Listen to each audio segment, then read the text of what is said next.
នឹងចេញមកចែកជាមួយនឹងអាហារផ្លូវចិត្តសម្រាប់បងប្អូនដែលមានបញ្ហាផ្លូវចិត្តបងប្អូនអាចស្ដាប់វីដេអូឃ្លីបនេះបានតែបើសិនជាបងប្អូនចង់បានចំណេះដឹងចាំស្ដាប់បើសិនជាមានចំណេះដឹងហើយឬក៏មិនចង់ស្ដាប់ក៏អីដែរដោយសារនេះគ្រាន់តែជាការចែកម្លែកដែលយើងអាចនិយាយបានថាគ្រាន់តែមានអ្វីដែលអស្ចារ្យសម្រាប់មនុស្សរួមលោកយើងទេគ្រាន់តែជាចំណុចមួយផ្នែកតូចសម្រាប់ចូលមកអនុវត្តចង់និយាយថាមនុស្សម្នាក់ៗគឺសុទ្ធតែមានវិបត្តិផ្លូវចិត្តឬក៏សុទ្ធតែមានរឿងដែលមិនអាចនឹកស្មានបាននៅក្នុងជីវិតរបស់ខ្លួនឯងហើយអ្វីដែលយើងពណ៌ត្រូវនោះគឺការរស់នៅប្រចាំថ្ងៃរបស់យើងគឺយើងមាន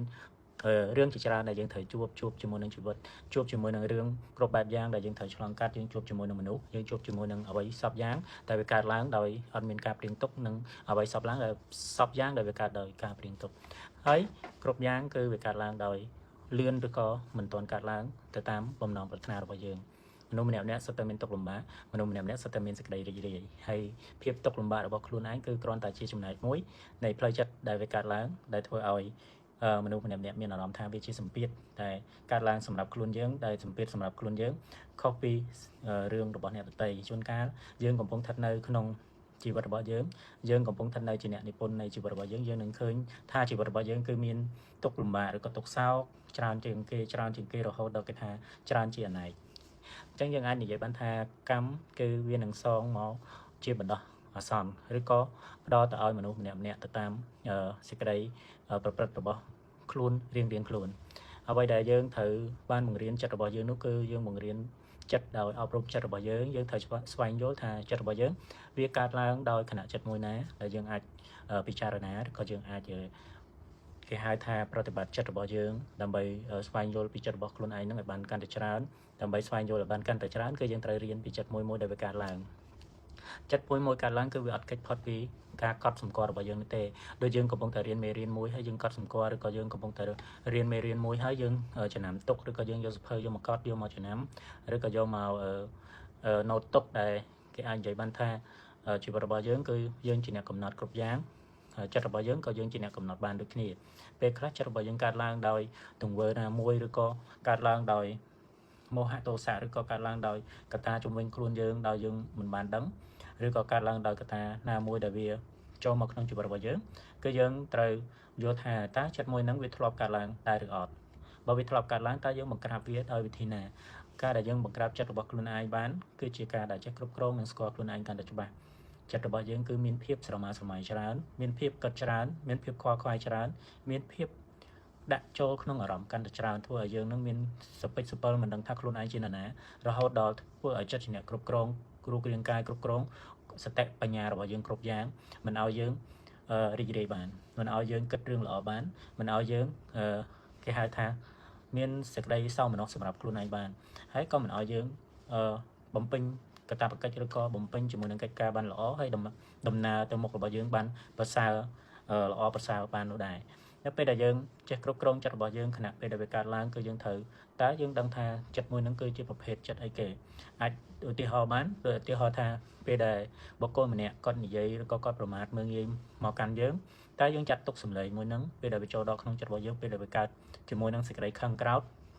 យើងធ្លាប់ជួបរឿងនឹងហើយឬនៅពេលយើងធ្លាប់ជួបរឿងដែលមានសេចក្តីខឹងក្រោធគឺចិត្តរបស់យើងមួ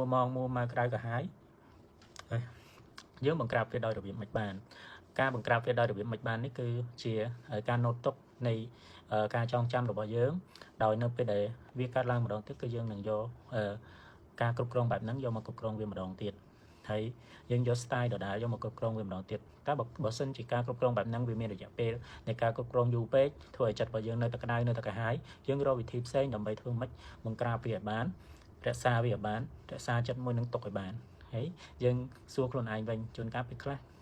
យើងភ្លេចខ្លួនឯងរហូតដល់ខឹងខ្លាំងពេកមួម៉ៅខ្លាំងពេកចេញទៅជាមនុស្សផ្សេងរាល់ថ្ងៃនេះមនុស្សផ្សេងដែលខ្ញុំនិយាយហ្នឹងគឺរាល់ថ្ងៃហ្នឹងគឺបើសិនជាយើងនិយាយពីមុខរបស់យើងបងប្អូនអាចសង្កេតមើលបានមកចំហៀងមុខខាងនេះមានតម្រងមុខផ្សេងមកចំហៀងមុខខាងនេះមានតម្រងមុខផ្សេងដែលបងប្អូនអាចសង្កល់មើលចិត្តរបស់មនុស្សក៏មានជាមួយនឹងតម្រងមុខផ្សេងដូចគ្នាបងប្អូនវេចសក់ចំហៀងចេញមុខរៀងផ្សេងវេចមុខ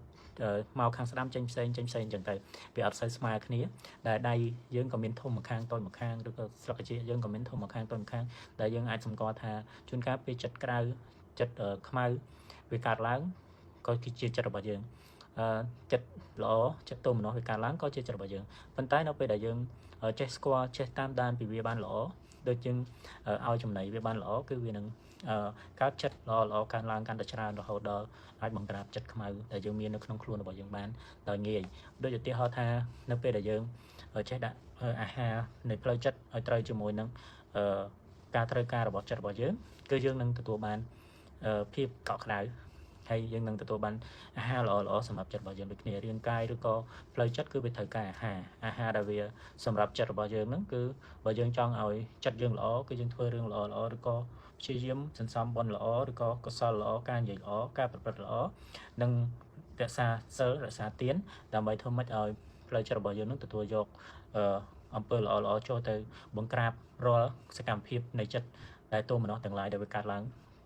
តាមបំណងប្រាថ្នារបស់យើងខ្លាំងពេកតាមចិត្តរបស់យើងខ្លាំងពេកដែលយើងបង្រៀនវាដែលយើងអត់ដែល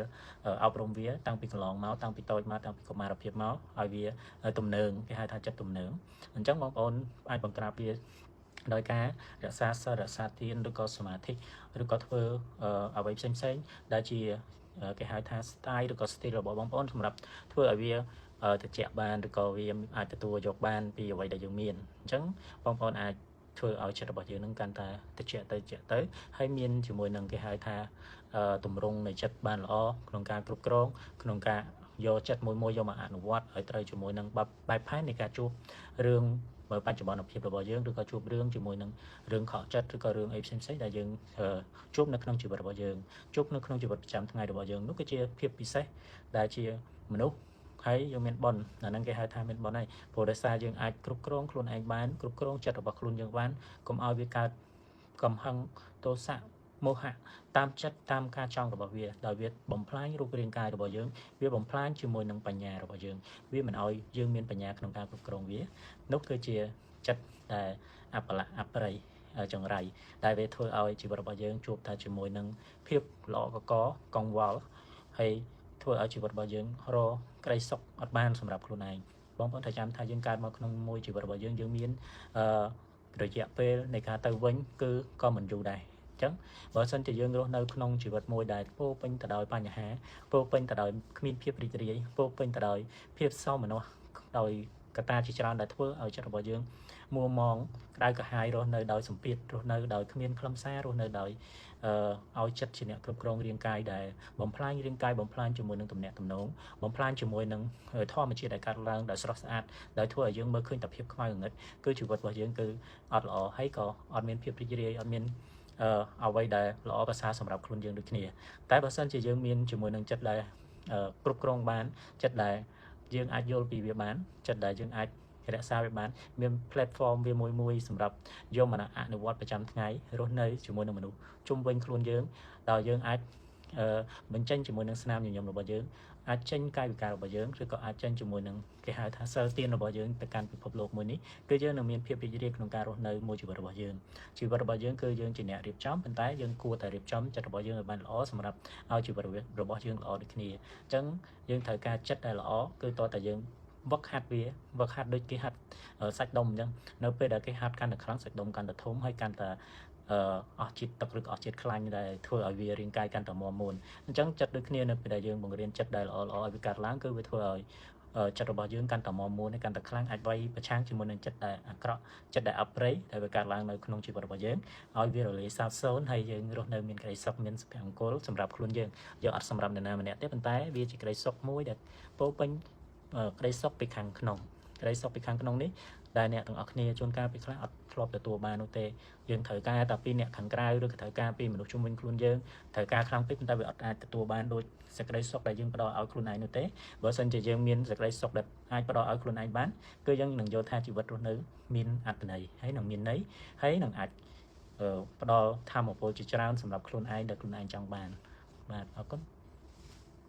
ប្រើប្រាស់ផលិតផលជាច្រើននៅតែមិនឃើញមុខស្អាតមុខម៉ត់មុខរលោងបងប្អូនអាចជ្រើសរើសប្រើជាមួយនឹងផលិតផល Fonji ផលិតផល Fonji គឺជាផលិតផលឯកទេសក្នុងការព្យាបាលរាល់បញ្ហាស្បែកមុខរបស់បងប្អូនបាន